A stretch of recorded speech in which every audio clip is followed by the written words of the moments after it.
posible a Pepa y a Carmina. Ambas trabajan para que cada año estas conferencias tengan cada vez más nivel, al igual que los talleres de lectura y el resto de actividades que se promueven desde la biblioteca. Por todo ello, han sido justas merecedoras del Premio Calibo a la Cultura, fallaron en estas últimas fiestas de Graus. Y por otro lado, como no, agradecer también a don Antonio Valdelló, que una vez más nos brinde la oportunidad de escucharle y de aprender un poco más de sus extensos conocimientos. Antonio es una persona sencilla, colaborativa y apasionada en todo lo que hace. Siempre está cuando se le llama para que eche una mano con cualquier cosa. Apasionado de la cultura, la historia y las tradiciones. Gran conocedor de la historia de Graus. Formó parte de la Asociación Amigos de la Peña como presidente durante 10 años. Todos sabéis que el fin de la asociación es la conservación y desarrollo de la Virgen de la Peña. Y estar en esa asociación supone un arduo trabajo, que quizá, hasta que no estás dentro, no se percibe de igual forma. En su etapa como presidente se mejoró la iluminación y la señalización de la basílica, por destacar una mínima parte de lo que Antonio realizó. Su amor por Graus es evidente, y esto ha hecho que los grausinos también le tengamos un cariño especial y le compensemos de alguna forma, siendo pregonero de las fiestas y en 2019 ganador del premio Esteban de Esmir, que reconocía su labor en el fomento de la cultura. Acabo ya volviendo a dar las gracias a todos por hacer esto posible y sobre todo a Antonio por su disposición desinteresada siempre. Muchas gracias. Es un honor y a la vez un privilegio tener aquí a Antonio Valdelló. Antonio Valdelló Vázquez es doctor en medicina y puericultor del Estado.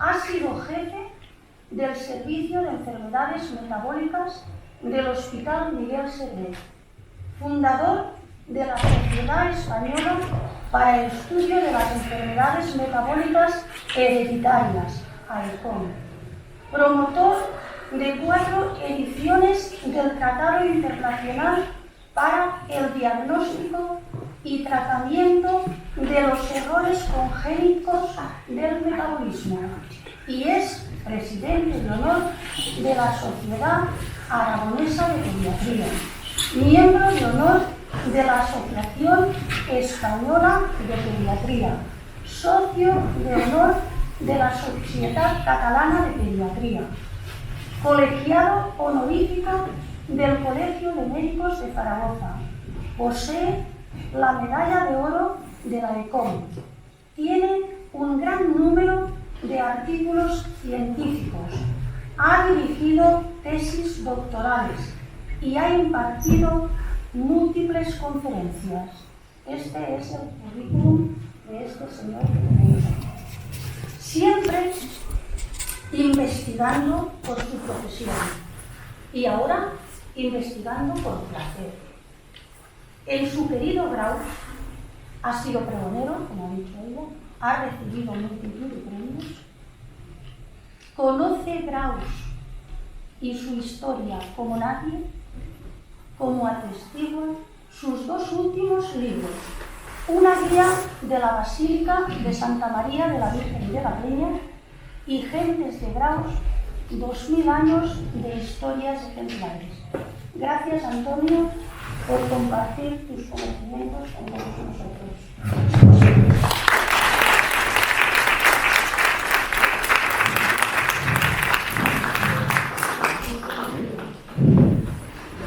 Y ahí en ese contexto pues hablaremos de Graus en su historia. Yo este curso lo he titulado Graus en su historia porque la idea no es relatar cronológicamente la historia de Graus, los hechos que han ido ocurriendo. La idea que yo tengo es comentar o meditar o cambiar impresiones acerca del hecho de cómo los hechos históricos que ocurrieron en Graus, de qué modo han contribuido a delimitar, a definir, a caracterizar el modo de ser de las gentes de Graus, que me parece que es algo realmente notable, porque estamos hablando de una zona de población que nunca ha tenido más habitantes que ahora y sin embargo tiene un nivel sociocultural impresionante, y creo que eso es debido a que a lo largo de la historia las cosas que han pasado en Graus, protagonizadas por gente de Graus o a veces por gente que venía de fuera a Graus, han contribuido a modelar el carácter de esta gente. Como no puedo hablar de toda la historia de Graus, que son más de 2000 años, entonces he elegido 3 épocas clave, como si dijéramos 3 momentos estelares, ya sabes, que son 3 momentos estelares de la humanidad, pues 3 momentos estelares de Graus.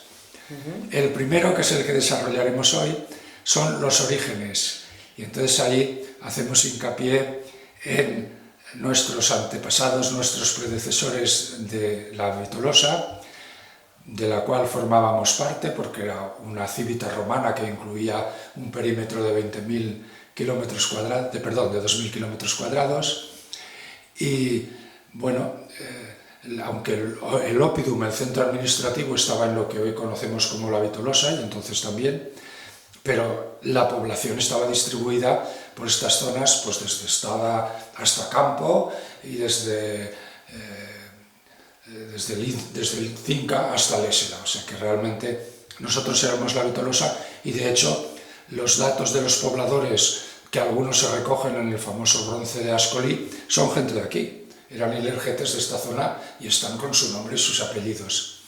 Entonces esta gente de la Vitolosa, que es una historia fascinante de cómo creció esa urbe espectacular, arquitectónicamente, una urbe romana, cómo desapareció en 2 siglos y medio, sin saber por qué.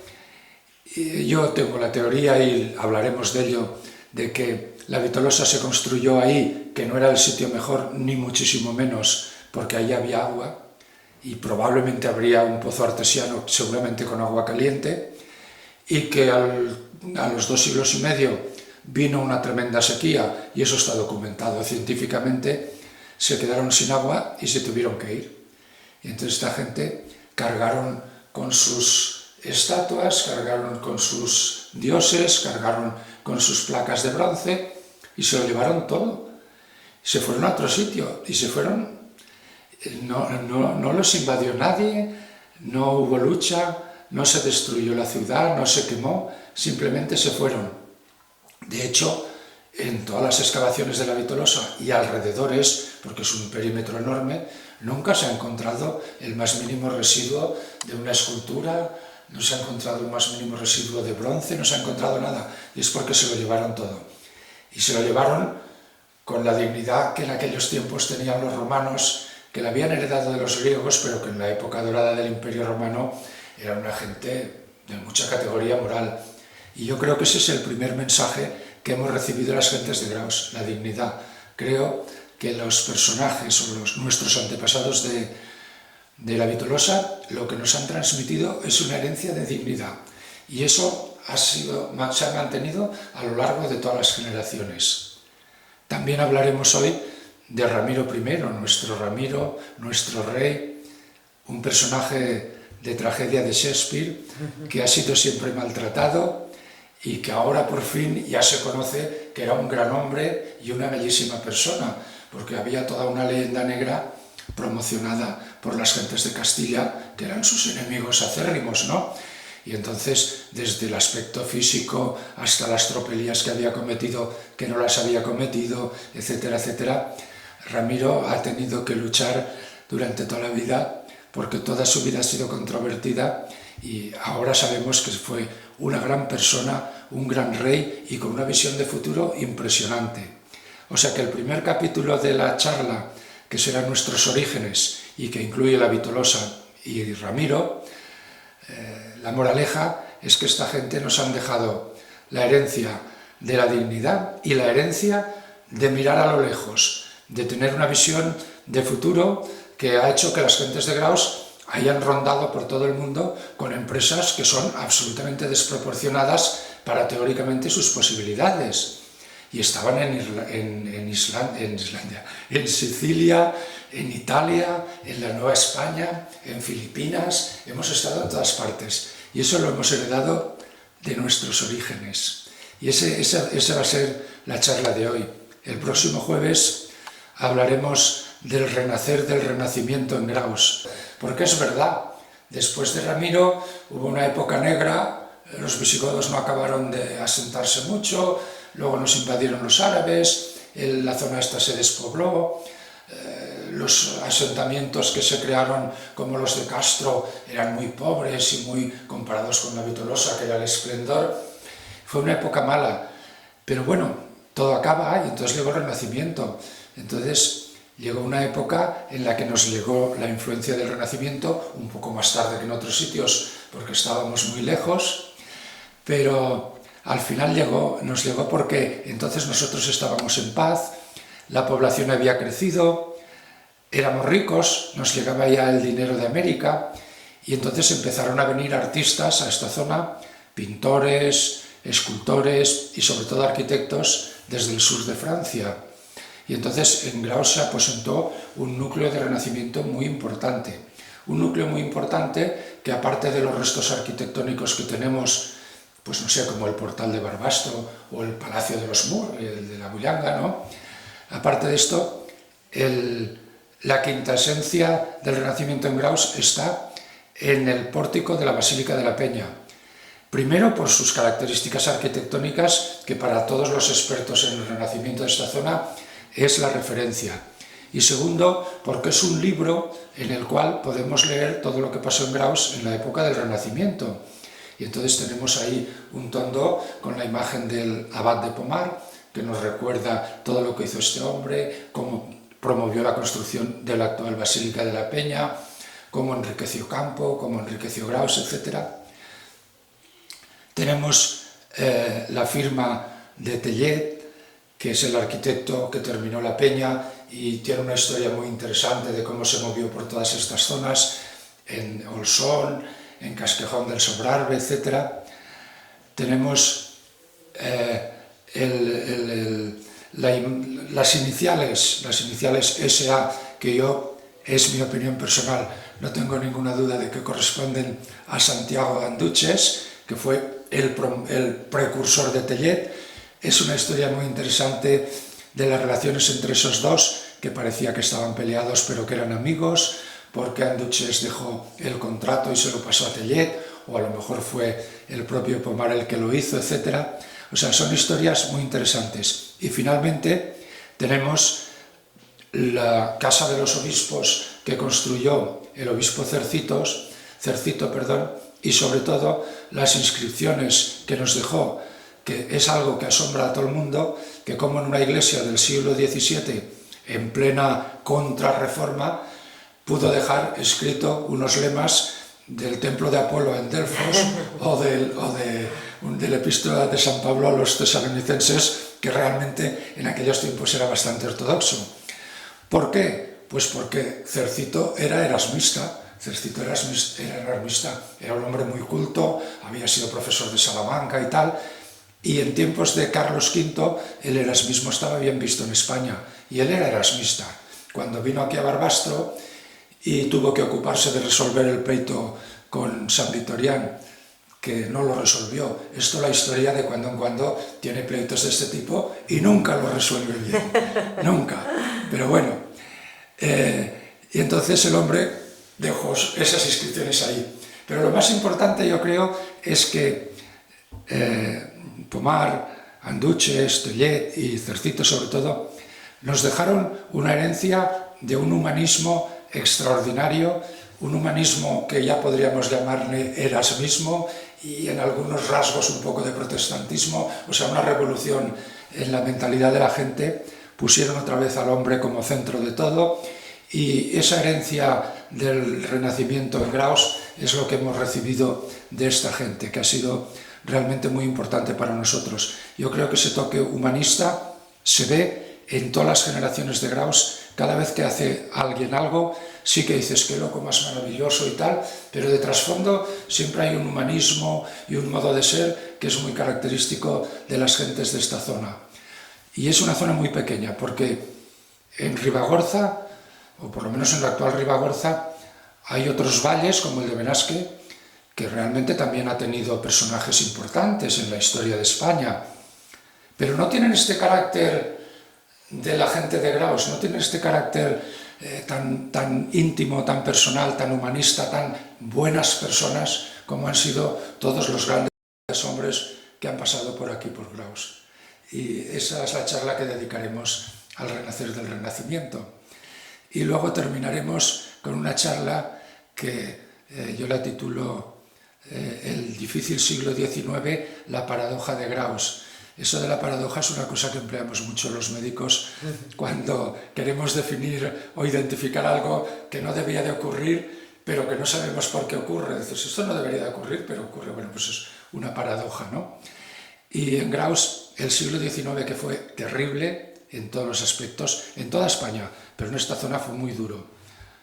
La guerra contra los franceses al principio, la guerra de la independencia después, las guerras carlistas, las desamortizaciones, las revoluciones sociales, que aquí en Graus fueron muy duras. El condado o el departamento de Graus era muy extremista.